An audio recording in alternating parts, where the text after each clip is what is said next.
Hi everyone, welcome to the Fellowship League. Good evening, good morning, and good afternoon to you all, wherever you are around the world. I'm yours truly, Karl Abad, one of the members of the Fellowship League, and one of the major things about the Fellowship League is that we focus on three words: facts, cross, and discourse. And the main mission of the Fellowship League is it is an initiative that brings out the truth and the love of the gospel to the seekers. And it has been a privilege that we've been managing this page for more than 2 months. And for those who have been following our page, we've been releasing a lot of videos, special Q&As, and also Sunday Hangouts because it's always been our passion to serve the Lord and to bring out the facts, the truth, and the love of Jesus Christ.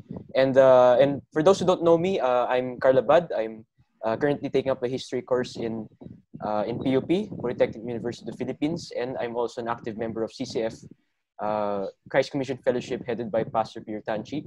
And particularly, I'm also an active member of the youth movement there called Elevate, headed by Pastor Marty Ocaya. And I just want to have specially mention one of our colleagues, Aaron Daniel C., whose father is currently recovering from a sickness. And we just want to continue to pray for you, and we hope to have you back with us again, serving in the Fellowship League. And right now, we're currently starting a series, and the title of the series is How to Be a 21st Century Christian. And our first topic, our particular topic for this day, is a topic entitled How to Be a 21st Century Christian Artist.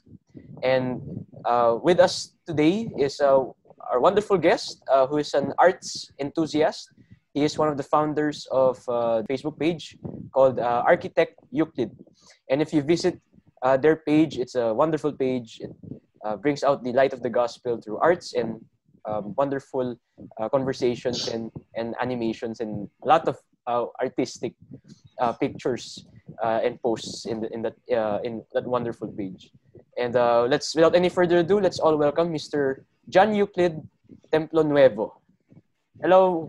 Hello guys, hello. AKA Architect Euclid. Architect Euclid, or Yuki, right? Yuki. Yeah, Yuki. Thank you, Carl, for that welcome. So, introduce ko lang din yung sarili ko. So, my name is John.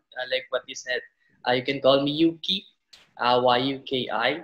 And yun, I'm one of the leaders sa Destiny Church. So, sa Destiny Church naman ako. So, I'm the founder of the page Architect Euclid. And it's been a great journey managing that page. So, yeah. Kamusta ka naman, Carl? I'm doing really well, brother Yuki. It's an honor to have you here in our one. No worries. Thank you for inviting me rin as well. In this, actually, this is my first time na lumabas talaga or my interview or something.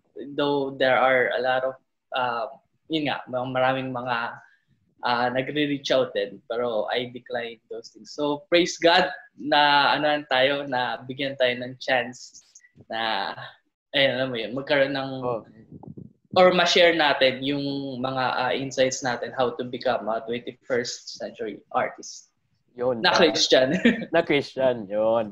And the reason why we invited you, Sir, Mr. Yuki, it's a nice name, Mr. Yuki, is because a lot of viewers have been wanting to how can they serve the Lord in the gifts that they receive, especially in the field of arts. And one of the things that we've been noticing as well in the 21st century is that a lot of people have been underestimating and also belittling arts as a not only as a career but also as a skill and a gift given to them by God.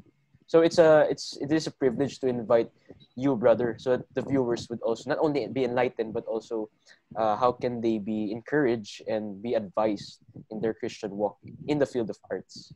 So shall we dig deep now? The questions. All right. We shall fire away. So the first question here, Mr. Yuki, is in your own studies and in your own experience, what what is the definition of arts? What is arts? Arts. All right. Thank you for that question. Parang ano lang, pageant lang. Pageant. Oh, beauty pageant. Anyway, ayun. When it comes to arts, by the way, I'm an architecture student rin kasi. So, we also studied arts, different kinds of arts, realism, expressionism, and surrealism. So there are a lot of definitions of arts. Pero if you're going to ask me what is my definition of arts, actually it was turning something out of nothing, right? So we parang iba they think that art is just, sabi mo nga, binibelittle nila yung arts na hindi nila masyado na-appreciate yung arts. Pero if you're looking or if iintindihin mo pa further yung definition and yung meaning ng arts, if ididigdip mo pa siya, lahat ng nangyayari, lahat ng meron tayo dito sa mundo ito is part of arts, right? So one thing is one thing na pwede nating as a Christian, as a 21st Christian, 21st century Christian, is yung creation, right? So you have to understand that out of nothing, God created the heavens and earth. And in order for you to create a beautiful art, like, di ba, pag, for example, nagdo-drawing ka or you're painting something, you always starts in a blank screen, blank paper. Like, it's nothing there, there's nothing there. And yun, dun lagi nag-start yung art. You look for something na, alam mo yun, na wala, as in void siya, void. And then you will make it to something better and something beautiful. And yun, ganun din sa life natin. Parang inihahalin tulad ko yung buhay natin sa art. Na sabi ko nga, everything around us is composed of art. Paano ba natin, yung mga nire-recycles natin, for example, may mga trash dyan, and then we want, yung mga artists, we want to make it beautiful na, for example, mga bote, mga sarang bote, we turn those trash into something beautiful, something better. And yun yung art na turning yung patapon na bagay, yung walang kwentang bagay, into something better.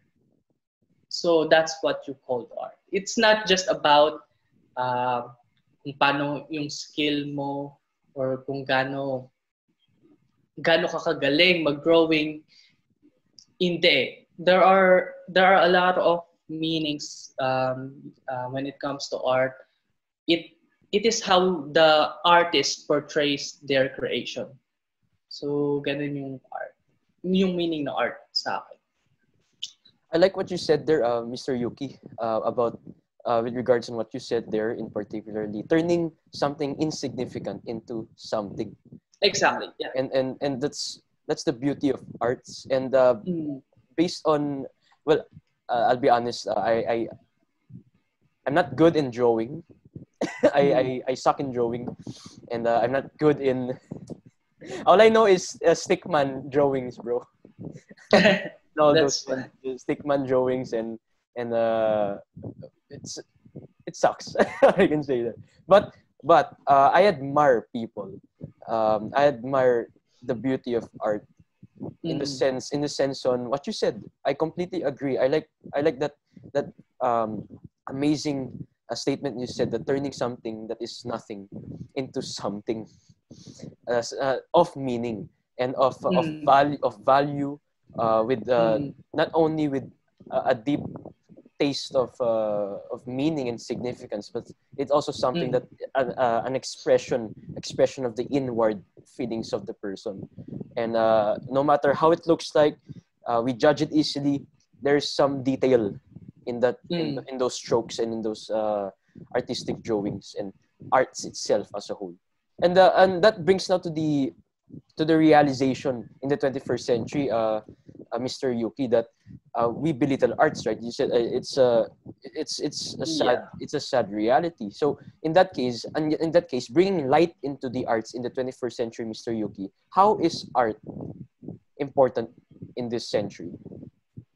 All right. Yun nga, as I said before na for me, art is turning something na pangit into something more beautiful.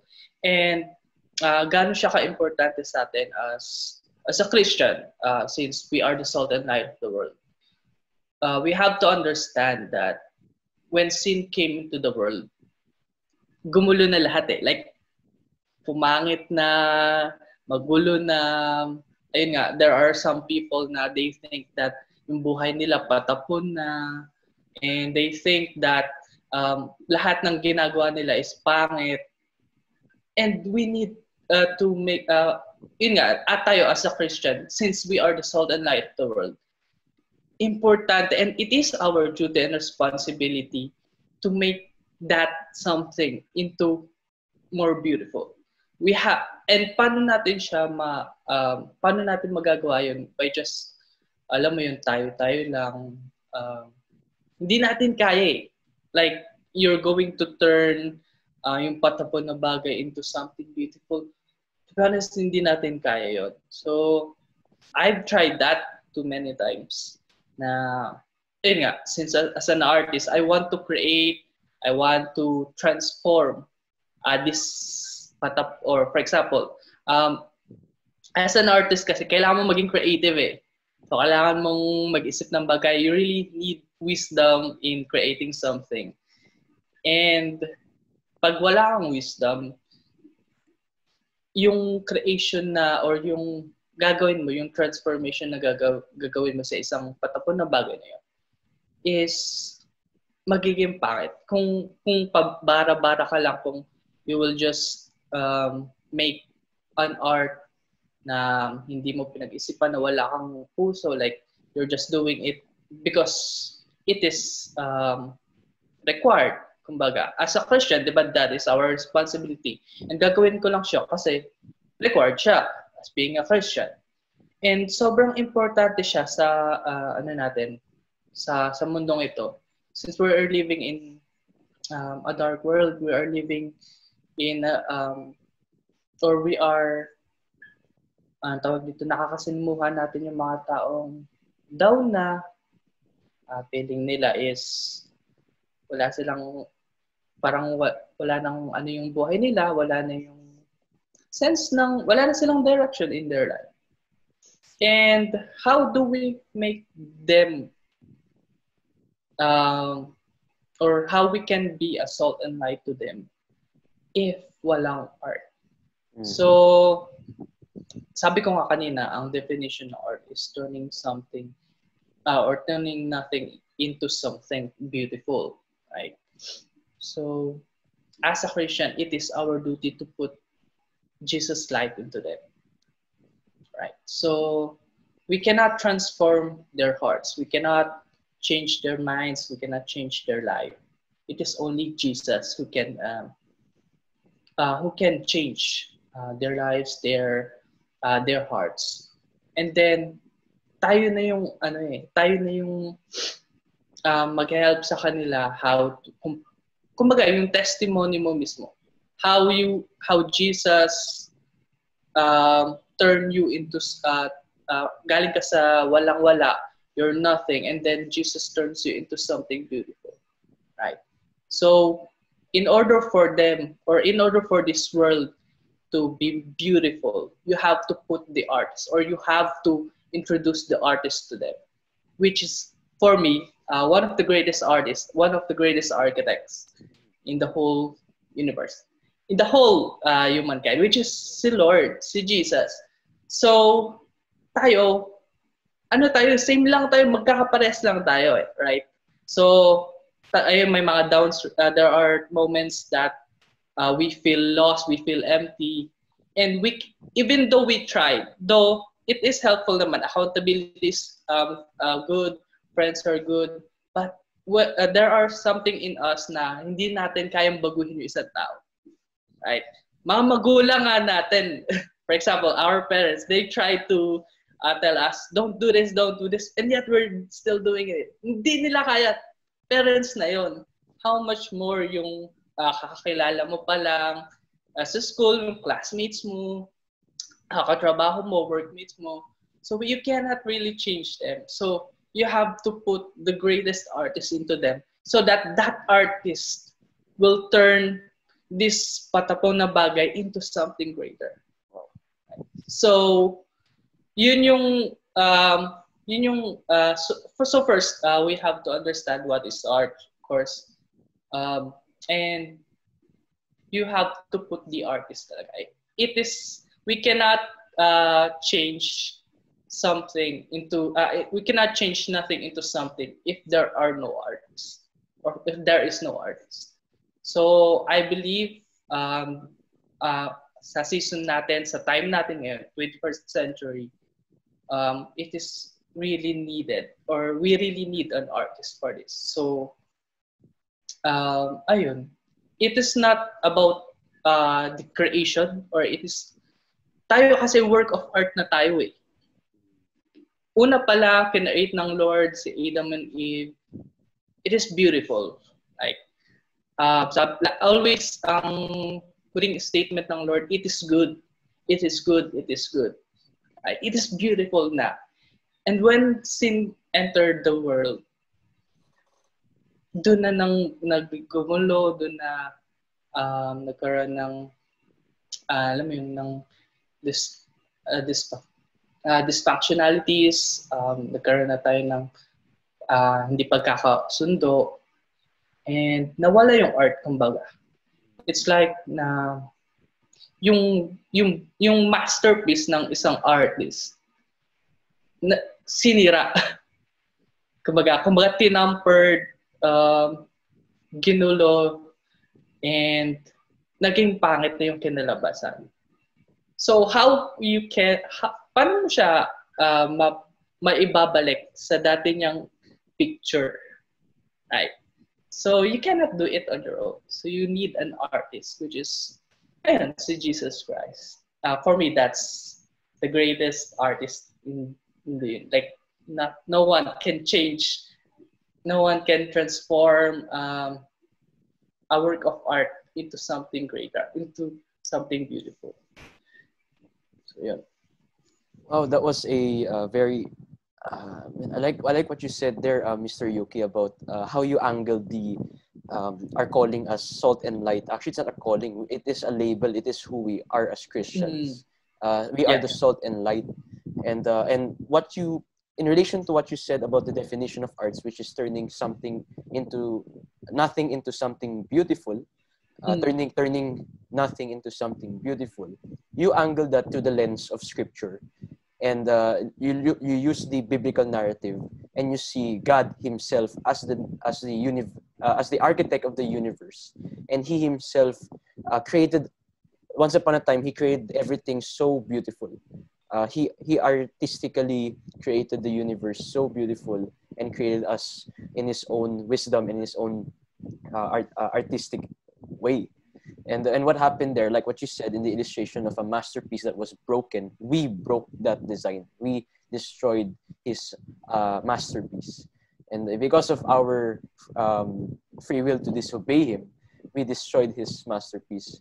But because of Jesus Christ, who is also the greatest artist, and He also shown that masterpiece to us through Himself, that He is willing to bring back that masterpiece that was broken into something better, and to restore it into its original form, or even something better in His own way. So it's amazing how you brought that up, Mr. Yuki, because the 21st century is a very, very different generation right now, and we, instead of bringing wonder into the minds of the people, we have brought information and rather screens in front of our faces, and and we're in this age wherein it's an information, it's a digital age already, and well, arts is still alive because we can digitally make art out from the screens and from the tapping and from the computer screens. But in terms of morality, it is degrading. So that's why we, in relation to that, we should Exactly. move now to the next question, because in my view, morality is very crucial in art. So in your explanation, in your own explanation, Mr. Yuki, what describes a good work of art? What values and characteristics describes a good work of art? Yeah, good question. Regarding a work of art, paano mo ma-appreciate yung isang masterpiece? How can we appreciate a good and a beautiful masterpiece? Hindi mo siya ma-appreciate if there are no story behind that, right? For example, Leonardo da Vinci, we all know Mona Lisa, right?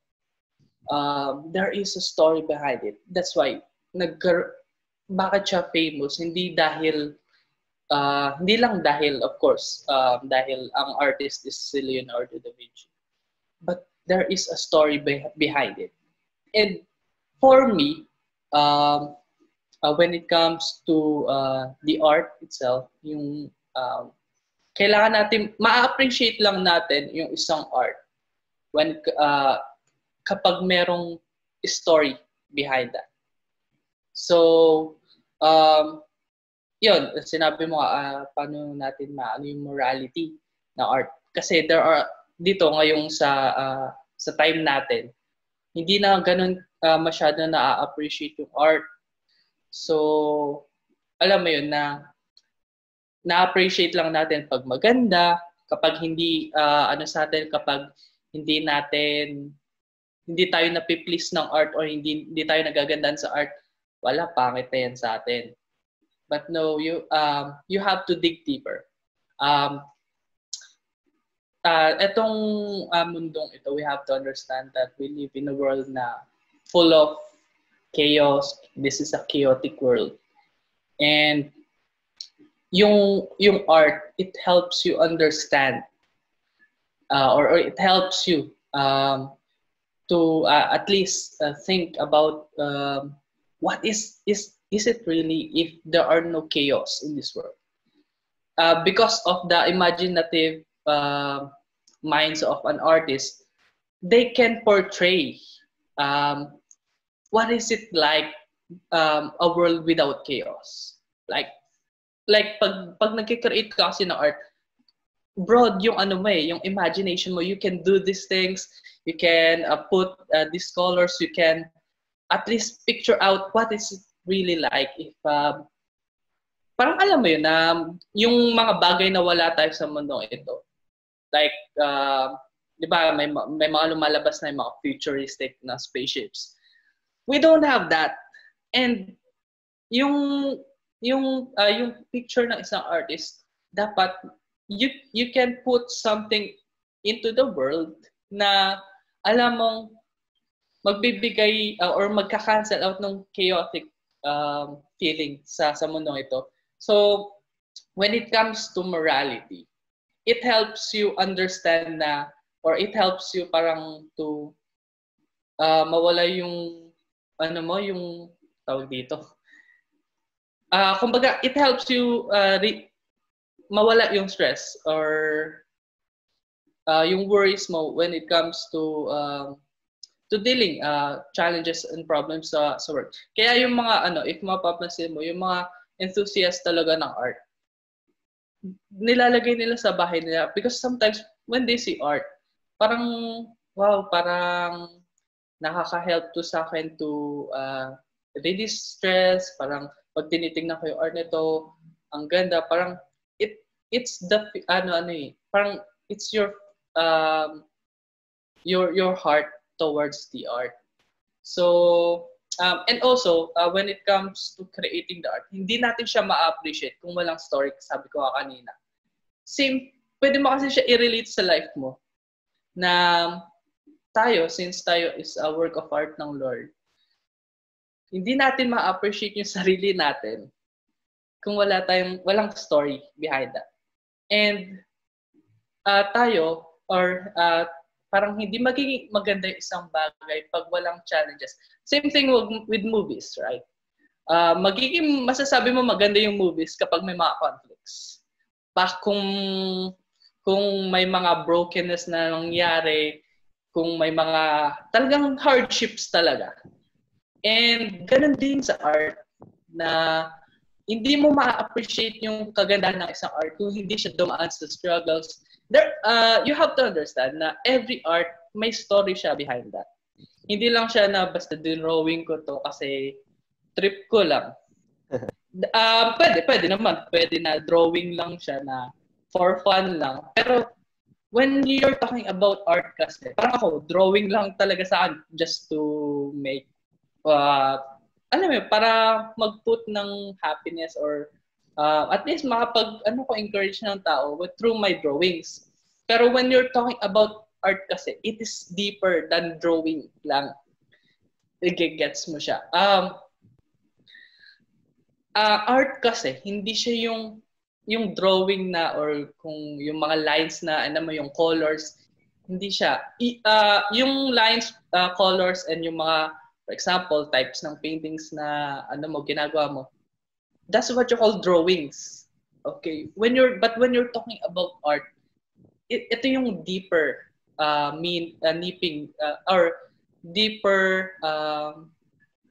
reason mo bakit mo ginawa yung drawing na yun. Bakit mo ginawa or bakit ka umacting, bakit mo ginawa yung movie na yun.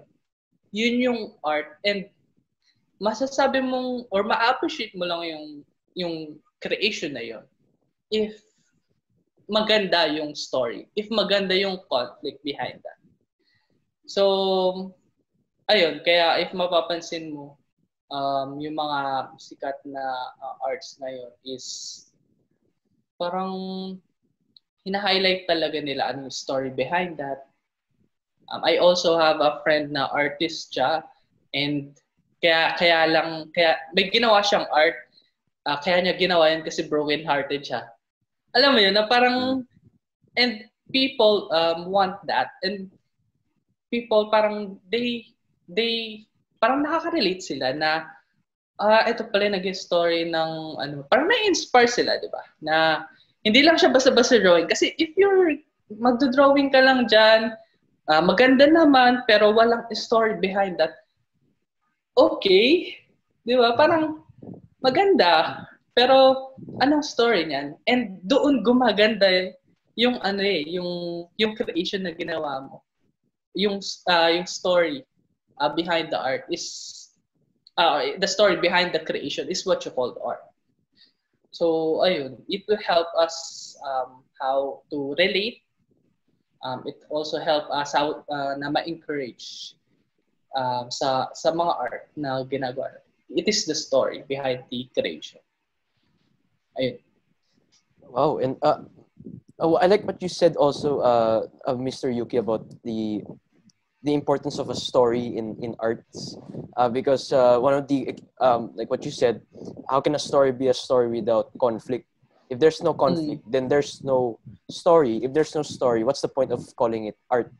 And and that's the beauty of it when we try to determine a good work of art, that there's a reason why there is a drawing like this, or a painting, or a color, and there's a reason why that is done. But Mr. Yoki, I just a little bit of clarification. I just want to ask if there are boundaries, Sure. if there are boundaries in arts. Like what if, because if there is a goodness in arts, there's also something that will abuse, rather make it dirty, like considering art as something sensual, or something that is pornographic. That's the, I'm not sure if what you can say about that phenomenon going on. There's a lot of instances wherein they call it art, but actually it's already beyond the boundaries. So it's okay if you emphasize on what do you think are fences that we have to place in arts, Mr. Yuki? What do you mean ba? For example, yung mga nude paintings, something like that. Yes, like in that sense, brother, there are lots of people sensitive about that. There are lots of Alright. I have lots of friends. I'm just basing it on many people because they again we're in a century wherein we don't know anymore which is good and bad art. So this is just interesting for me to ask you this because there are many people who think they're doing arts, but like it's like what you said, the nude paintings and also the because I've heard of this trial of a of the one who's responsible for making this Playboy. This I'm not sure. He's a very sensual man, Mm-hmm. and his works make Playboy magazine look like a simple magazine. And so he was placed in a trial, and then the lawyer who was defending him asked the lawyer who was defending him asked the one who's against him, the lawyer who's trying to present the case against him.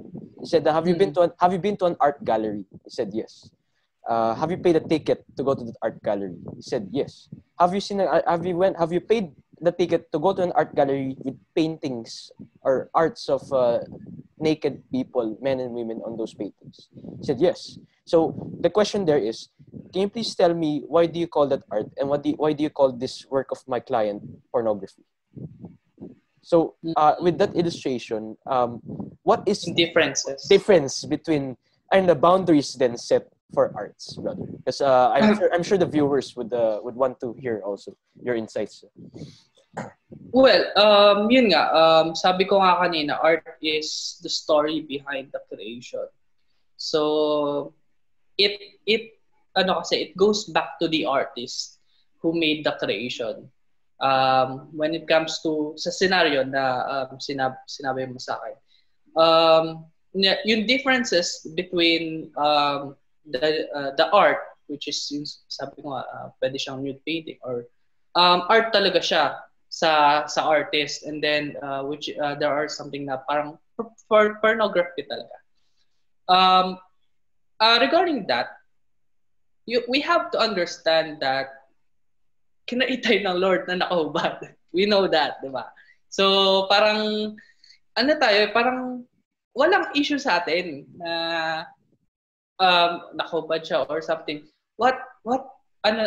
Kaya lang naman siya nagiging, sabi natin, bastos or in some way, or ano ba magandang term? Ayun, na para siyang pornographic material is how we perceive or how we judge, kumbaga, the artist's creation. So, like what I said, there is in every creation there is a story behind that, and you have to think, ano ba yung story ng creation mo? Kung ang sinabi niya is ito yung art lang talaga siya, it is an art, like because I have met artists na kaya, for example, nagdo-drawing sila ng nude paintings. Kaya sila I don't know if you were familiar, napanood mo na yung Titanic where Yes. Jack, di ba si Jack he drew nude girls, or he drew paintings, but he is so fascinated with their hands. Kaya lang niya dinodrawing yun kasi sobrang gusto niyang makita yung hands, or gusto niyang i-drawing yung hands. And alam mo yun yung art, yun yung matatawag na art na what is the story behind bakit mo siya drawing. And there are, yun nga, yung sa ano naman, yung sa part naman na sinabi mo na pornographic siya. Kung ang ginagawa naman talaga is yung tipong, or ang story behind that is more on lustful things, like you're just doing this, or you're just creating this just to please your satisfaction, then mo masasabi na this creation is more on more on pornographic. So when you're kapag tumitingin ka ng isang creation ng drawings, ng sculptures, ng any kinds of ng materials, ng creations, lagi mong i-ask yung question na ano ang story behind your creation, right? So doon mo kasi malalaman na kung ano talaga yung main reason bakit niya ginawa yung isang bagay. So, ayun, yun siguro yung bagay. Pero, yes, tama ka naman doon na meron differences when it comes to that. Na it goes back to the artist kasi ano yung story niya? Bakit niya ginawa yun? Diba? So, if wala kang, kunyari, wala kang relationship with the artist, hindi mo malalaman na kung ano ba talaga, bakit niya ba talaga ginawa. Na ayun, na baka ginawa niya lang talaga yun kasi nahuhumaling siya sa isang part ng tower. Talagang sobrang lang talaga niya na yung creation ng Lord na ang ganda naman ng creation ng Lord, gano'n.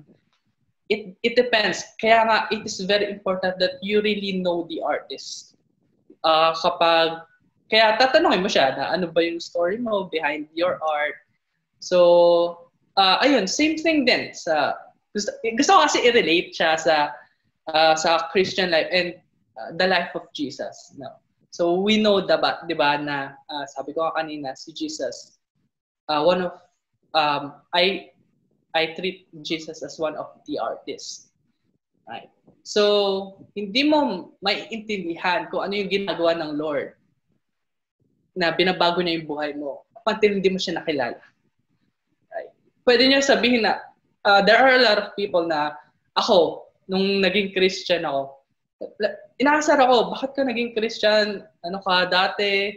Pasagulero ka nga dati, and then praise the Lord. Alam mo yun, parang inaasar ka, praise the Lord ka pa dyan. Hindi naiintindihan ng mga tao yun, di ba? Pero ikaw sa sarili mo, you understand that because you know the artist. Ano ang story behind bakit ka binago ng Lord? And tayo, kapwa Christian natin, pag nagte-testify sila, naiintindihan natin sila. Pero yung mga taong hindi nakakilala sa artist, kay Jesus, hindi nila naiintindihan yun. Kasi, alam mo yun, hindi nila kilala kung sino talaga yung artist. Hindi nila kilala kung sino talaga yung nagbago sa patapon na buhay, sa isang buhay na walang kwenta, sa buhay na empty, into something more beautiful. Diba? So, babalik at babalik talaga siya sa story and dun sa artist. Kilala mo ba talaga yung artist? Yun. Wow, that's a brilliant answer, Mr. Yuki, especially when you said about going back to the artist, the main artist, who is Jesus Christ, the foundation of arts. Once we know Jesus Christ, we will know we will know how to distinguish between what is really good art and what is really bad art, rather really what is pornographic. And I like what you mentioned there about the Titanic. In fact, actually, Dr. Jose Rizal, one of the national heroes of the Philippines, actually attempted to do that to his first lover. He has a lot of women. So in his first the first women whom he loved, they were not able to come together like forever because of the expectations of the parents. Of course, that was during the old times. That was still times where you have to follow the arrangements and the decisions of your parents. So Dr. Serizal he knew that he would not see her anymore. So in that last day, he asked her to remove her clothes and she can paint her to be part of his memory of that first day. And then afterwards, continued his life. And that's a very another good example. I have something to share. Diba, yun, yung kwento mo when it comes to Serizal, would you consider that as pornographic pag alam mo yung kwento behind that? Diba, parang there are people na they draw it for lust, like they're just doing this so that yung mga creation niya para lang i-please yung ibang tao. So alam mo yun na parang it goes back directly to the story and the story behind the creation and the artist itself. And yun yung, alam mo yun, yun yung kinagandahan ng pagiging Christian. And bakit siguro na-win ako ng Lord, na-save ako, is because parang kasi dati, ganun din ako dati, like, praise the Lord, parang yung mga Christians, ano ba naman to, parang ang corny naman, gano'n. Pero, when you understand, paano ka binago ng Lord, and paano mo siya nakilala, diba? Parang, ang galing lang. And sabi sa Bible, this is eternal life, that they may know you, and the one that you have said. So, ibig sabihin, knowing the artist will give you eternal life. Diba? So parang, ang galing lang talaga how God orchestrated everything so that you can be a great master. So, ang galing ng artist natin eh. Yes, and I like the way how you relate that back to to God, because true art is also the transformation of your life. And that's how amazingly the great artist, Jesus Christ, would do to one's life if he or she would surrender his life to him, to the artist, and he would allow the continuation and the restoration of that masterpiece that was lost. Yeah. So, wow, that's very clear. And at the same time, I'm so grateful that I got to, discuss this kind of important topics. We shall now proceed to the application of it. So, as Christians, Mr. Yuki, how can we glorify God through arts then? I mean, particularly on the calling. If the Christian has that calling and has that gift to glorify Him in the field of arts, how will he or she do that? All right. Ako kasi when I started the page, I'm just doing it before pa on my own timeline, just to just to let others know, just to let the friends know na yung drawing ko is parang i-relate mo siya to sa gospel, diba? And actually, hindi ko siya talaga plano. Like what I said, I want to be private. Like, I'm not an extrovert person. So, introvert talaga ako. And dealing with people, yun yung isang bagay na dinidil sa akin ng Lord. Actually, He is training me when it comes to dealing with people. And yung mga tao na nagdi-desire to use their talent to share the gospel, to advance His kingdom. Like, gawin mo siya in a way na para i-please lang talaga si Lord. Kasi if you're doing that, kasi I know a lot of, sabihin na natin na artists then, and then they're just doing their art. Kasi, alam mo yun, gusto lang nila mag-please ng tao. You will end up exhausted. You will end up mapapagod ka. Like, you cannot please a lot of people. There are a lot of people will try to contradict your beliefs. Kahit na sabihin mo ang ganda-ganda ng art na ginawa mo, or kahit sabihin nila dati ang ganda ng art mo, darating din yung time na may masasabi din sila. That's why if you're going to do it, if you're going to advance His kingdom through your talent, do it for Him. Like, wag mong ikahiya na, kasi ang nangyayari kasi, there are a lot of people na ang dami nilang, ang ganda ng talent nila. Mas magaling pa sa akin actually. Pero hindi nila siya nailalabas. Alam mo yun, hindi nila siya naipapakita kasi natatakot sila sa rejections ng tao, natatakot sila baka i-bash lang sila. Siguro one thing that I can advise is do not do it for people. Do not do it for yourself. Do it for the Lord. The Lord will encourage you more. If may mga kailangan kang improve, He will correct you in love. Diba?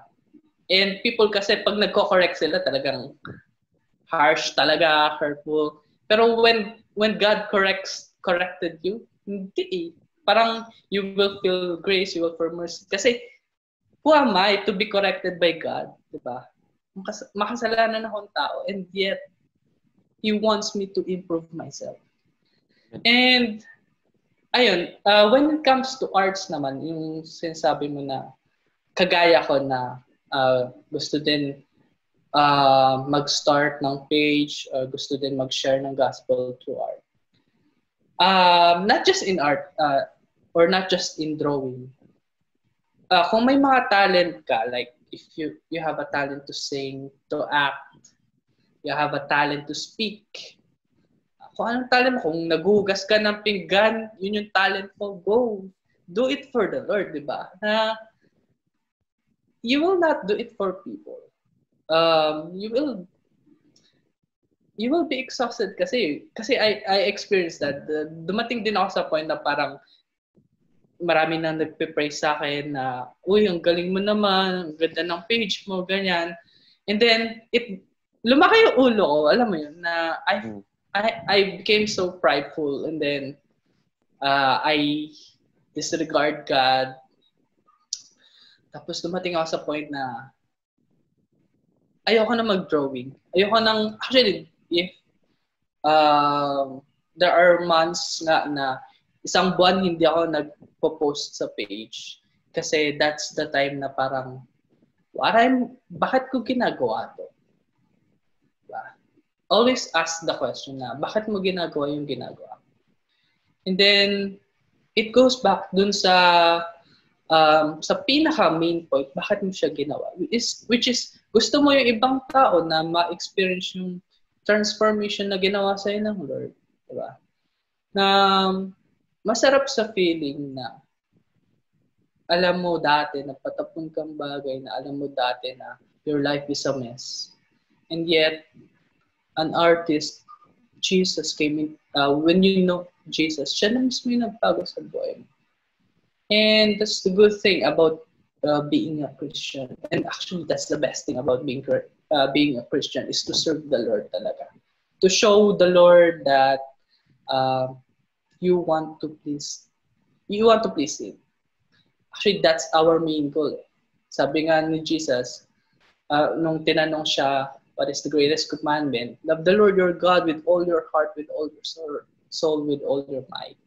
So, if the way or if yung response mo to love Jesus is by giving back the talent na binigay niyo sa'yo, then go by all means, diba?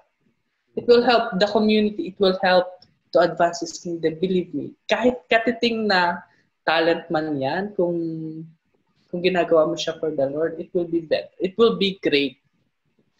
Like ako, hindi ko naman talaga ina-expect na ganun dumami yung magpa-follow ng page. I did not expect that. I'm just doing that because I love the Lord so much. And then, so kusa na lang siya. I mean, kusa na lang talaga siyang nag-boom. Marami na nag-share, ganun. So, if gagawin mo siya or if may balak ka na gumawa ng work of art, kung may balak ka mag-create ng page specifically, try to check your motives first. Bakit mo ba siya ginagawa? Why are you doing this? Is it just to gain likes? Is it para lang, alam mo yun, para lang kumita ka kasi alam natin sa Facebook, di ba? May monetary value yung yung mga videos mo. So, if i-assess mo yung sa sarili mo na bakit ko ba siya gagawin? And pag ginawa ko ba siya, will I regret it in the future? na kapag walang nag-like sa post ko, I will stop na. Yun, doon kasi nagpo-fall yung ano mo. Kaya it is very important that you will not please the people, you will always please the Lord. Para every time na may gagawin ka, alam mong masaya siya. Diba? So, ayun lang bro. Wow. I mean, nakaka-inspire talaga bro yung sinare mo actually. And actually it's really edifying, I believe, to all the people who establish their own page and also YouTube channels and other channels in different social media platforms. It's very crucial, especially when you're a Christian. You check your motive, the motive of your heart and your mind. Why are you doing this? Why are we releasing these videos?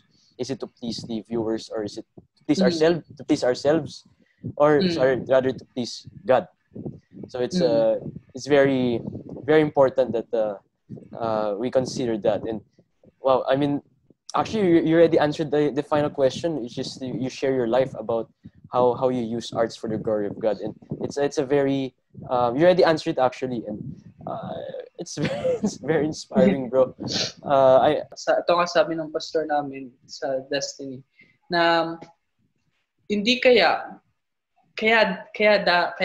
inalaw ng Lord na magkaroon ng COVID is dahil He wants Christians to reach out more or sa mga tao. Kasi that time, ang hirap mag-invite sa church. Naalala ko dati, ang hirap mag-invite sa church ng tao kasi walang pamasahe, ganyan. I'm not so sure if you experience those things, pero yun kasi yung mga bagay na tawag dito na nire-reason out ng mga ini-invites mo just for them to hear the word.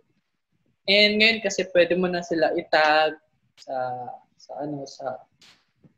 itag mo siya sa preaching. Ayun, so sobrang ganda lang ng technology. Like sobrang pwede natin siyang gamitin as a Christian. Pwede natin siyang gamitin to share the gospel, to reach out to more people. Amen. Okay. Thank you very much, Mr. Yuki, on your Thank you, bro. On your testimony, bro. And I just wanna before we end this wonderful session, brother, I just want to, the viewers would want to hear what are your closing remarks for them, or encouragement rather, Mr. Yuki. Siguro before I leave, just want to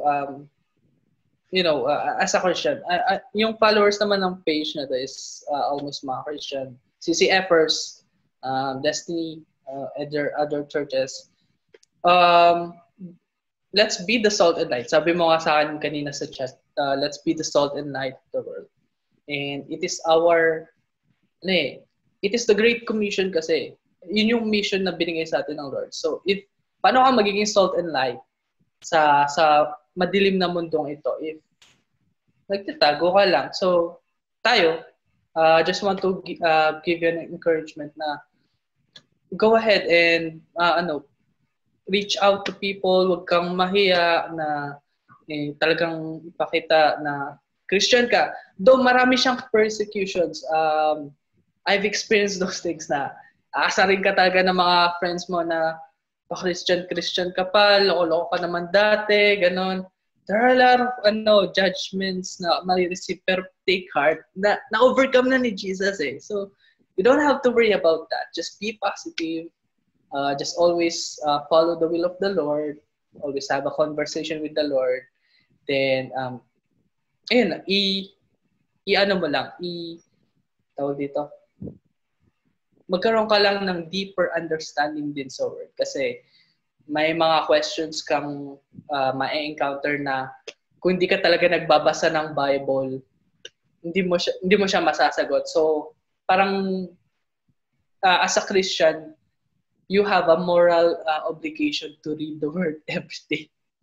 So, kahit na tinatamad ka, you have to do it. You have to ask God, you have to pray God na you will give enthusiasm every time na you will read the Bible. So, yun, as a Christian, just be the salt and light, and do not do not let success, kung sakali man na naging successful sila in their ministry, do not let the ministry to enter your head. But believe me, success is dangerous. Like, it will enter your head. It will help you forget God. So always make sure that when you're doing something, it will glorify the Lord. When someone praises you, just give the Lord the praise and the glory back to God. And then, that's it. Masaya ka na. Ayun. So, yun lang, guys. So, if you really want to pursue a ministry in your talent, then go for it. Pray about that, and then, ayun. Praise God, bro. I mean, the Fellowship League would want to appreciate you for really being a part of this special question answer session. And thank you din, bro. Thank you for the invitation. And siguro sa inyo naman, since kayo nag-starting din kayo ng page, is ako kasi ang strategy ko dati is yung alam mo yun, hanap ka na isang bagay na hindi lang kayo na Christian yung makaka-relate. Pati yung ibang tao makaka-relate. Believe me, it will, ayun, alam mo yun, ask for wisdom sa Lord. Marami yan. Dati, nung I'm a financial advisor kasi before, and sobrang hirap nang mag-market ng produkto mo. Ang ginagawa ko, gumawa ako ng page, sumali ako sa mga groups. Yeah. Then I try to, ganun, bro, ayun, tapos do not, huwag lang kayo ma-discourage, lalo na kapag may mga bashers, ganun. May mga tao talaga na hindi sasang-ayon sa iyo po. Pero just shake it off. Yeah. I mean, we're just starting off naman. So, we're like guessing of finding other means also to reach out to more people. The thing is that we're also gauging the priorities we have to do. So, and we already have the set of guests already lined up. So we're really excited for this coming. And in regards to what you said also, Mr. Yuki, we will consider that, and we really appreciate on that wonderful encouragement. And may the Lord continue to use you mightily in your page, bro. Kayo din, bro. Kayo. Yes. Good job kayo. Good job sa pag-start ng page. Just continue lang. Huwag kayo ma-discourage talaga. Like, kung walang nanonood sa inyo, okay lang. Do not be discouraged. Okay? Amen. And you viewers, thank you very much for doing this. Please share this to your friends and family members who I'm sure they're also longing for this kinds of this discourse. And once again, please like and follow and share our page, the Fellowship League. We focus on 3 words: facts, cross, and discourse. And this wonderful discourse and conversation is one of the special activities of the Fellowship League, because from the word itself, fellowship, we engage the community through this discourse. And it's a great honor to have this initiative set up for more people to be inspired, for more people to be touched by the Word of God as well. And catch our next special guest. Our special guest for the next session will be focusing more on how to be a 21st century Christian in the business world, in the corporate world. So that will be our next session, which is exciting. So we'll announce it this coming days on the date, and please continue to follow us and keep in track on our course.